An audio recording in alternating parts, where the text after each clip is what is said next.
बिस्मिल्लाहिर्रहमानिर्रहीम। अस्सलामुअलैकुम। Welcome to my channel doctor Bareera Khan with तिब्बे नबी सल्लल्लाहु अलैहि वसल्लम। कैसे हैं आप सब? उम्मीद करती हूँ कि सब खैरियत से होंगे। आज मैं आपके साथ बहुत ही ज़बरदस्त और शिफा बख्श नुस्खा लेकर आई हूँ।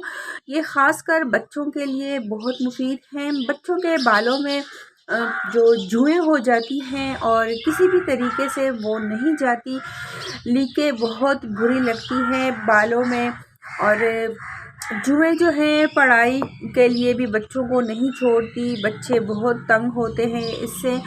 तो हर किस्म के शैम्पू और हर किस्म की दवाई अगर आप ट्राई कर चुके हैं तो तिब्बे नबी सल्लल्लाहु अलैहि वसल्लम में शिफा हैं। इसको लाजमी आप इस्तेमाल करें, इसमें बहुत ज़्यादा शिफा हैं। तो चले देखते हैं कि इसमें हम क्या यूज़ करने वाले हैं। सबसे पहले तो हम इसमें लेंगे एप्पल साइडर विनेगर 1 टीस्पून, और इसमें हम लेंगे शहद। ये शहद जो है मैंने इसमें निकाला हुआ है, आपको मैं दोबारा से इसमें डाल के दिखाती हूँ। ये मैंने ट्यूब के फॉर्म में लिया हुआ है। आप किसी भी जार में, किसी भी बोतल में आती हैं, आप ले सकते हो शहद। तो ये 1 टीस्पून आप इसमें शहद मिलाएं।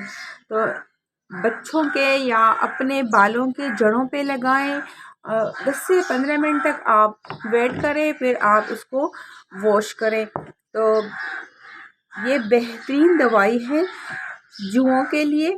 तो ये बच्चों के लिए लाजमी लगाएं। अगर आपको इससे फ़ायदा हो तो और बहन भाइयों के साथ भी शेयर करें कि और बहन भाइयों को भी फ़ायदा हो। हमें दुआओं में याद रखें। अपना ख्याल रखें। अल्लाह हाफिज़।